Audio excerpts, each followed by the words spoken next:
Hello everyone, welcome back to another video here on Play on GA with me, Seamus, Brady and Luke Peyton. We are speaking just minutes after Limerick's sensational Munster final victory over Clare in extra time. I mean, Luke, this game had absolutely everything. We're talking Tony Kelly's sideline. We're talking, just 8 points from Seamus Flanagan, just incredible performances all over the pitch. David Fitzgerald in midfield for Clare was amazing. Limerick win out in extra time and one of the best games that I think I've ever seen. What did you make of it yourself? Yeah, look, really breathless stuff, kind of. And look, it was just you could sense the tension, I think, from the start. And look, nobody had a second to breathe really there. So look, it was just fantastic entertainment, really. And look, these are the type of games we've come to expect in the Munster Championship in recent years. That's why that it's viewed kind of as the way it is, like the last while as well. Why everyone's looked for these games. And look, for a team to finally put it up to Limerick as much as they have, like the last few years, you're wondering who would be the team to put it up to them. And look, Clare have done that now. Ultimately, look, we'll get into it now in a second. Like Limerick's know-how and experience ultimately showed in extra time. And that I just felt kind of throughout the entire game, Limerick were that just step ahead, and Clare just felt like they were chasing the entire time. But look, it's a huge initial step for Clare, and look, they a lot for them to build on. Yeah, 100%. I mean, you're talking at the back, the performances from Clare. John Conlon was amazing at centre-back. Rory Hayes, Conor Cleary and Paul Flanagan. The job that they did on Seamus Flanagan, Aaron Gillan and Kyle Hayes was just remarkable. Like, they marked them probably better than I've seen anybody mark those three for a long time. Obviously, the goal at the start, Hegarty, that goal, that was such a key moment because Clare were ahead by 3 points at that stage. That just shows the absolute quality of Gearóid Hegarty. I mean, an amazing catch by Tom Morrissey, sets it into Gearóid Hegarty, but that flick over Paul Flanagan was just one of the best pieces of skill I've ever seen. And then to finish it into the net at such a clutch moment for Limerick when they really needed a boost. Yep, definitely. And look, it was a huge moment. And look, in games like that, the goal was always going to be vital. And look, Limerick got that goal in the end. And look, there wasn't like a huge amount of chance, I think, for goals otherwise. From that as well, Clare actually had a few that Shane O'Donnell probably should have done better on. And look, ultimately, I suppose that was the difference in the end between the two sides. And look, that'll be something that Clare will have to learn from as well. But look, yeah, some fantastic skill. And look, I agree completely that the Clare defence did really well. Like, I think an awful lot of their attention went on to Gillan, but Cleary did really well on him as well. And because of that, Flanagan was able to play off the break from Gillan and Cleary a fair bit as well. So he kind of got himself to be unmarked a fair few times, and look, tapped over some really nice scores as well. Just didn't look like missing the whole time. So really good showing from him as well in particular. And look, you talked about some of the performance already. That it was just huge performance all over the place. But ultimately, look, I think Clare are just showing that they're the only team at the moment that are able to go physically with Limerick for 70 minutes. I don't think they're at the stage when they're ready to go for like a 90, including extra time with them. I think as it was shown there as well. But look, they're getting there. And look, this is kind of, you can nearly say that, I know Logan's been there before, but this is kind of year one of when they have Peter Duggan around, if Shane O'Donnell around as well. This is kind of can be considered as Logan's first year, really, with a full panel, and he's building something here as well. You look at the subs that came on, like Rogers, Crotty and Mouncy are all very, very young. They're all kind of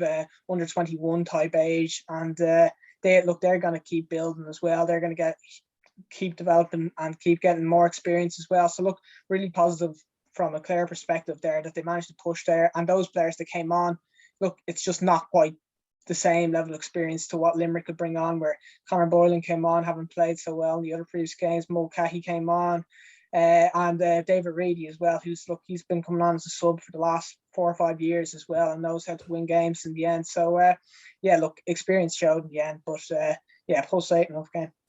Yeah, and you mentioned about David Reedy there. Of course, he hit a sensational point in extra time, which was one of the points that really saw Limerick home. But throughout the game, they were just so evenly matched. I mean, they were level 15 times over the full 70 minutes.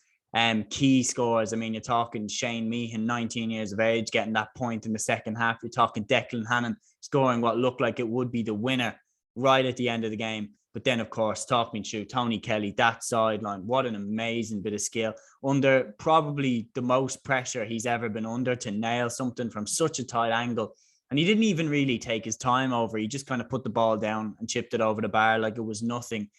That was absolutely amazing. And then the incidents down the tunnel and everything and the drama. I mean, the atmosphere. Tickets sold out 11 minutes after they were released for this Munster final in Semple Stadium, which just shows you the absolute, the anticipation for the game. 45,000 people in attendance, sellout crowd. There wasn't any room to breathe in the stadium at the end. Tony Kelly steps up, nails that sideline, then the incidents down the tunnel. Just crazy finish. Talk me through it. Yeah, look, I suppose initially in normal time, I think that was when it really kind of peaked, and it was just fantastic finish that game as well.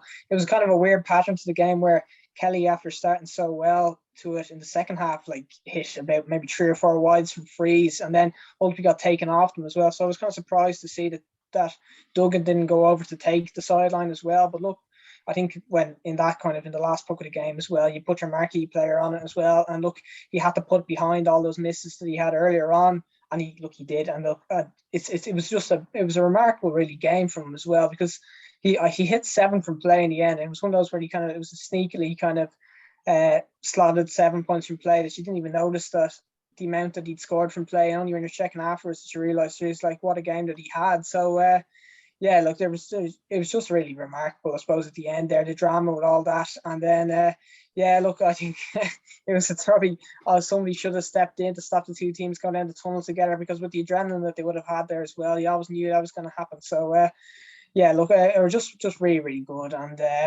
yeah, it was an interesting way in which kind of Clare really took them on as well, and I thought they were getting a bit of joy as well. But when Mike Casey went off with the long direct ball into the full forward line, that I thought they might have a chance in the last kind of 15 minutes to push on and get a few more scores. But I think it does come down to Limerick's bit of know-how, and when Clare get past Limerick's half-back line and were bearing down in goal, there was some huge kind of last-ditch interceptions. Barry Nash, Sean Finn as well, and then Shane O'Donnell kind of botched maybe 2 big goal chances as well. And look, that's the difference in the end. It's that bit of know-how. And look, Limerick, they're going to take some beating really. And if for any team they're going to have to beat them, look, you're going to see how well Clare played, and they still come out on the wrong side today. That if anybody wants to beat Limerick, they're going to have to deliver an all-time performance near perfection. And look, it's going to take some tasks to beat them. But look, hopefully anyway, we get to see these two teams play each other again. In normal time this year, they've played 3 times, 3 draws. So yeah, look, it's been great entertainment watching them all year. And yeah, look, I'd look forward to see them again. Hopefully get to see them in Croke Park with 82,000 people looking at them as well. Yeah, there's no doubt they're as evenly matched in normal time as evenly matched gets. I mean, you mentioned it there, 3 games, 3 draws. But then in extra time, it was pretty clear to me from the start that Limerick were in the driving seat. I mean, they got those 2 quick fire points straight after the restart. And then they did kind of, they weren't as pushed in extra time as they were in normal time. Clare did run out of steam. Players like Shane O'Donnell had to be taken off. Players like Paul Flanagan had to be taken off. Tony Kelly looked like he was about to collapse. I mean, he'd been literally everywhere for the entire game. What else do you think really helped Limerick get over the line in that extra time period? Yeah, I think Galan stepped up huge in the second half, in extra time as well. Like you look at it as well, Conor Cleary did probably as much as you could do on Galan. He did as good a job as possible, really. And but look, I think the ball just started sticking in there as well. You see the work rate around midfield as well. Dave Brady, kind of his energy in there as well was absolutely huge.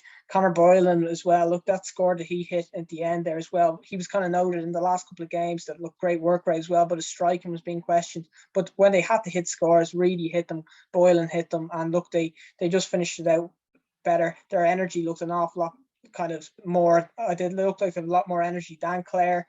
And yeah, look, I think they just kind of ran them ragged in extra time a little bit as well. And yeah, like I was saying there as well, like the players that Clare had to turn to come off the bench when Kelly had to go off, when Duggan had to go off, was players that were just out of under 20s. And look, they're gone from the physicality that they're used to going to playing the most physical team of all time. That's like it's a huge kind of culture shock, I think, for those players. And once kind of Clare had to start emptying the bench that much, I think it was probably inevitable that Limerick were gonna just have that bit more than them, I suppose, there as well. But yeah, look, really, really good. And yeah, just a fantastic kind of contest. And yeah, to be honest, would have loved the replay as well. Maybe that after, yeah, if they could have finished a draw, that another game like that would have been great. But I do think that Limerick were a bit better probably on the day, and that I felt at the end of normal time that it was Clare that were kind of clinging on and just trying to get it to extra time. And I felt that Limerick were in the driving seat more. So look, I do think that they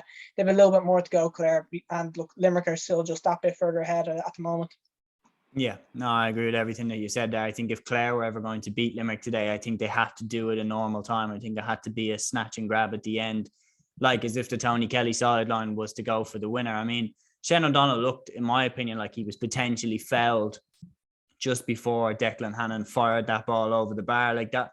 But the thing is that throughout the entire game, there were people going down left, right, and centre. I mean, Garrod Hegarty had John Conlon nearly take the front of his helmet off when he was basically through on goal, and nothing was done about that either. So the ref, I thought he did okay. I thought he refed the game pretty well, considering that there are players literally flying all over the place, smashing into each other. The physicality, the conditioning of these players is absolutely insane. And yeah, I think these are the top two teams in the country this year. Clare have proven at the start. I would have said Waterford were number 2. They failed to deliver massively. And Clare, on the other hand, have just really gone above and beyond what I expected from them. They do have a bit more to go. Some lads to come back into the side, the likes of Aidan McCarthy. He'll make a massive influence when he comes back. But Limerick have Cian Lynch to come back as well. For the rest of the championship, Luke, do you think anyone can stop Limerick after this? I don't personally. I think if they didn't lose today, if they still won today, I can't see anyone beating them. Yeah, no, look, I don't think that anyone outside of Clare will be able to put up the same challenge that Clare put up today. So I think Clare are the only team probably left in it as well. I would be curious to see Kilkenny play Limerick again, though we haven't actually got to see Kilkenny play Limerick again, though, since that semi-final in 2019 when Kilkenny beat them by a point. And I would be curious to see that if are Kilkenny able to kind of match up to Limerick a little bit better. I think they're quality-wise, they're an awful long way behind, but I would be curious to see that game again. I know based on form and everything as well, and the difference in quality between tonight's game and last night's game, like it seems like that there'd be no contest, but I would be curious to see what would happen in that game as well.